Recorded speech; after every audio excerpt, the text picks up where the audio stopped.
Bab 8 Elektrodinamika. Pada bab ini, Anda akan diajak untuk menerapkan konsep kelistrikan dalam berbagai penyelesaian masalah dan berbagai produk teknologi dengan cara memformulasikan besaran-besaran listrik rangkaian tertutup sederhana, satu loop, mengidentifikasi penerapan listrik AC dan DC dalam kehidupan sehari-hari, dan menggunakan alat ukur listrik. Perhatikan gambar berikut. Di sini ditampilkan gambar, ada gedung-gedung bertingkat, ada cahaya ya yang berasal dari lampu,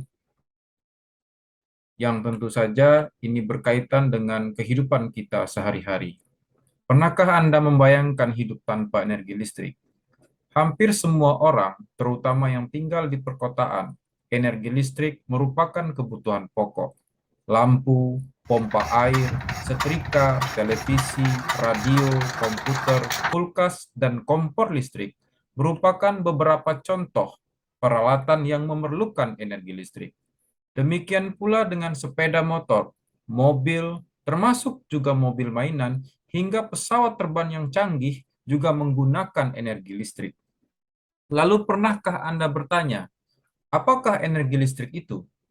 Mengapa lampu, komputer, televisi, dan peralatan lainnya dapat bekerja menggunakan energi listrik? Untuk menjawab pertanyaan tersebut, Anda perlu mempelajari lebih mendalam tentang elektrodinamika, yakni ilmu yang mempelajari muatan listrik bergerak. Dalam bab ini, Anda akan mempelajari mengenai arus listrik, hukum Ohm dan hambatan listrik, rangkaian listrik arus searah, energi dan daya listrik, alat ukur listrik, pemanfaatan energi listrik dalam kehidupan sehari-hari, dan menghitung biaya sewa energi listrik. Baiklah, kita mulai dengan subbab yang pertama. Sebelumnya, coba ingat kembali dan sebutkan besaran-besaran yang berhubungan dengan listrik dinamis. Apa yang Anda ketahui mengenai rangkaian seri dan paralel? Apa perbedaan antara arus searah dan arus bolak-balik?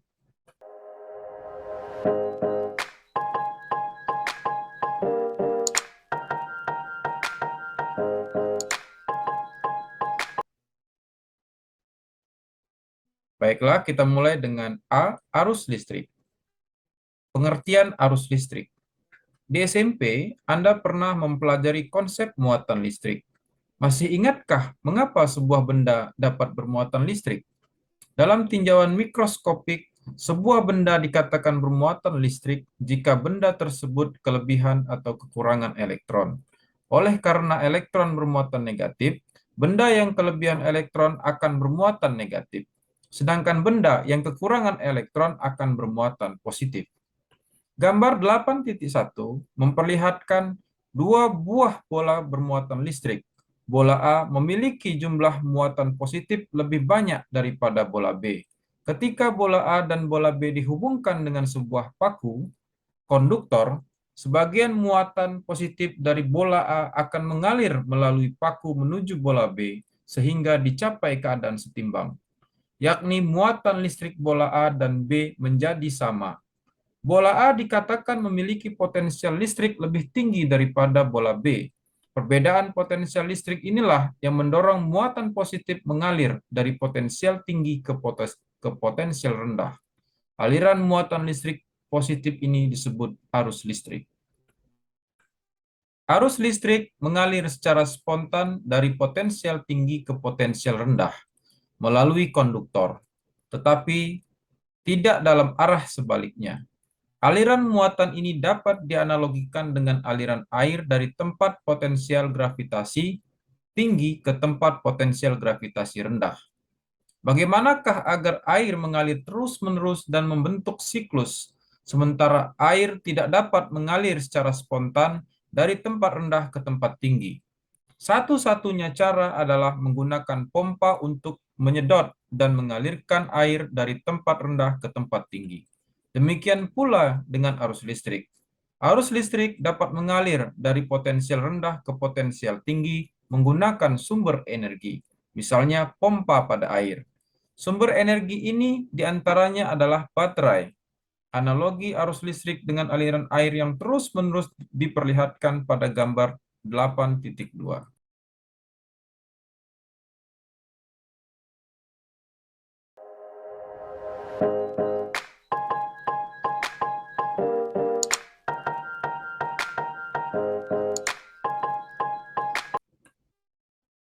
Sejauh ini, Anda telah mempelajari bahwa arus listrik adalah aliran muatan positif.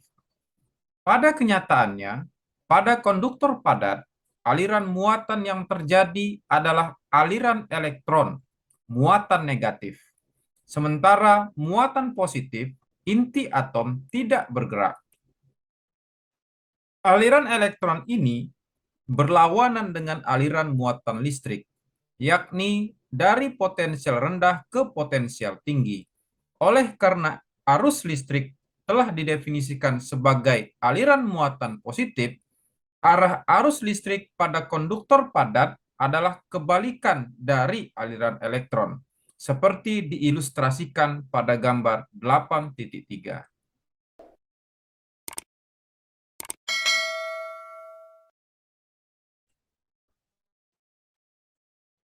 2. Kuat arus listrik.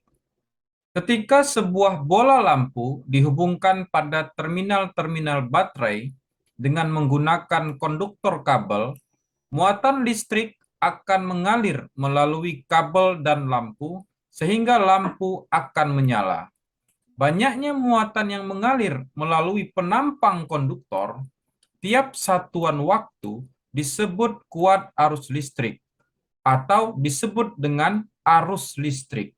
Secara matematis, kuat arus listrik dituliskan sebagai I sama dengan Q per T, dengan I sebagai kuat arus listrik, satuannya ampere atau disingkat A, Q sama dengan muatan listrik, satuannya kolom atau C, dan T adalah waktu, satuannya sekon atau disingkat S. Satuan kuat arus listrik dinyatakan dalam ampere, disingkat A. 1 ampere didefinisikan sebagai muatan listrik sebesar 1 kolom yang melewati penampang konduktor dalam 1 sekon. Jadi 1 ampere sama dengan 1 kolom per sekon. Oleh karena yang mengalir pada konduktor padat adalah elektron, banyaknya muatan yang mengalir pada konduktor besarnya sama dengan kelipatan besar muatan sebuah elektron. QE sama dengan E sama dengan 1,6 kali 10 pangkat minus 19 kolom. Jika pada konduktor tersebut mengalir N buah elektron, total muatan yang mengalir adalah Q sama dengan N dikali E. Perhatikan contoh soal berikut.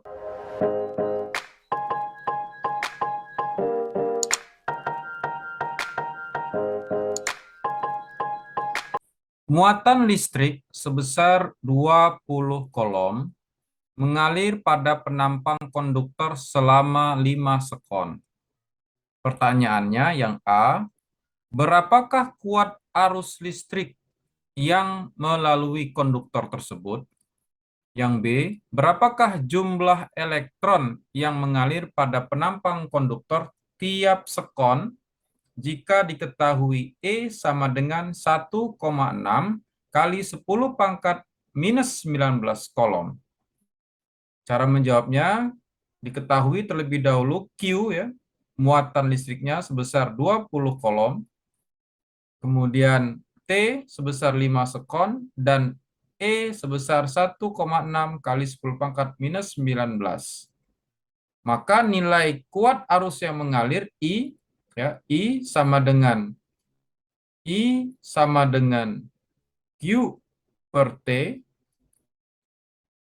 ya, 20 kolom dibagi 5 sekon, maka diperoleh kuat arus listrik yang mengalir sebesar 4 ampere.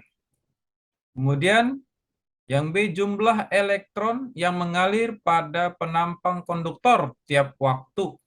Besarnya N ya, ini bukan I ya. Ingat N, dari sini persamaannya. N sama dengan Q dibagi dengan E. Q dibagi dengan E ya. Ini N, kita coret, ini kita ganti. Coret. Jadi diperoleh besar nilai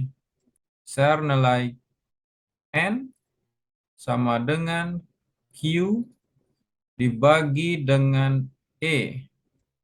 Sedangkan besar Q muatan adalah arus listrik, besar I dikali lamanya muatan tersebut mengalir, T dibagi dengan jumlah muatan, besar muatannya.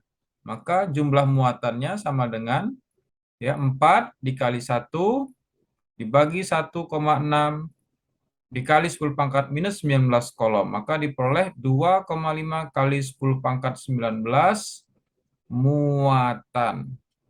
Ya, satuannya muatan.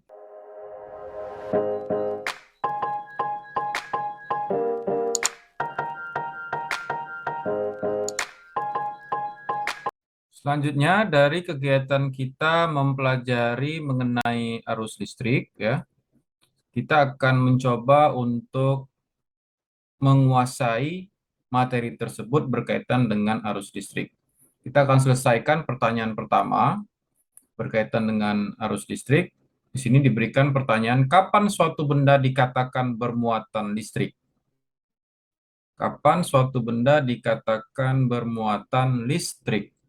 Tentu saja benda dikatakan bermuatan listrik ketika ada dua buah bola konduktor ya, tadi itu, jika masing-masing bola konduktor tersebut memiliki perbedaan jumlah muatan positif ya. Tadi ada bola konduktor, ya misalnya bola konduktor A bermuatan positif,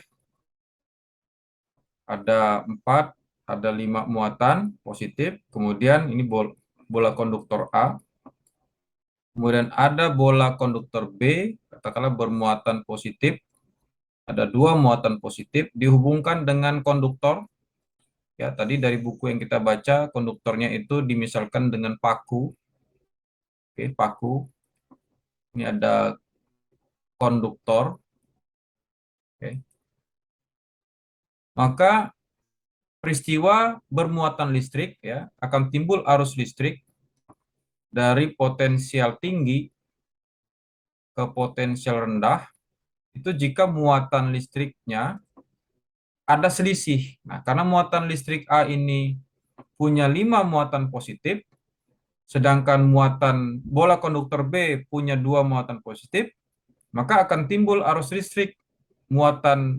Jumlah muatan 5 muatan ini akan bergerak ke bola konduktor B yang hanya 2, sehingga akan terjadi peristiwa kesetimbangan gitu ya, yang jumlahnya sama. Katakanlah ini jumlahnya, maka di sini akan bergerak ya, satu muatan akan bergerak ke sini, ini menjadi 3 ya.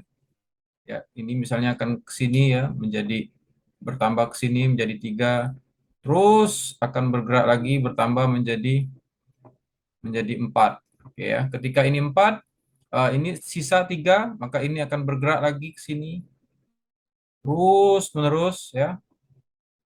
Dia akan bergerak mengalir terus menerus. Inilah peristiwa timbulnya arus listrik pada suatu konduktor. Kemudian untuk soal nomor 2, apa yang dimaksud dengan arus listrik?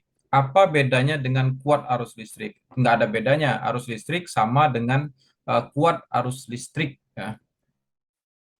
Yaitu suatu besaran fisika yang timbul jika terjadi perbedaan potensial listrik yang dialami dari dua buah bola konduktor.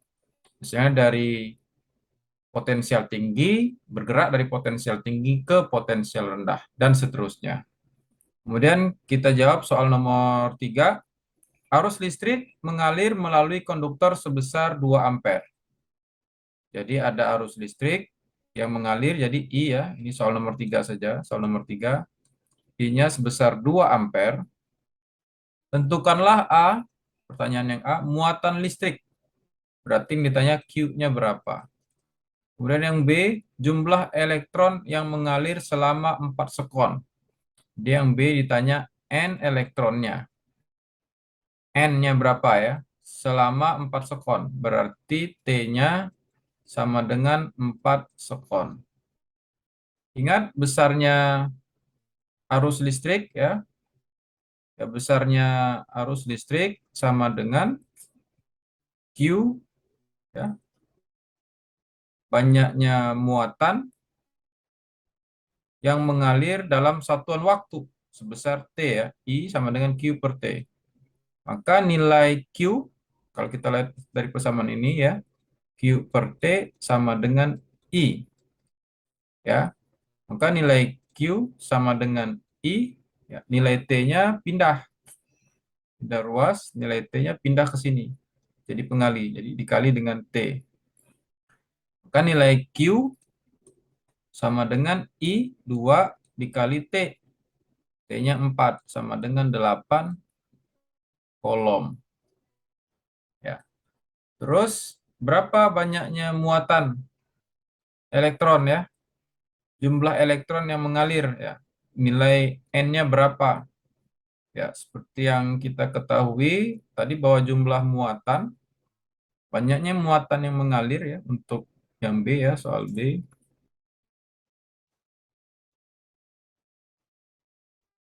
Soal B,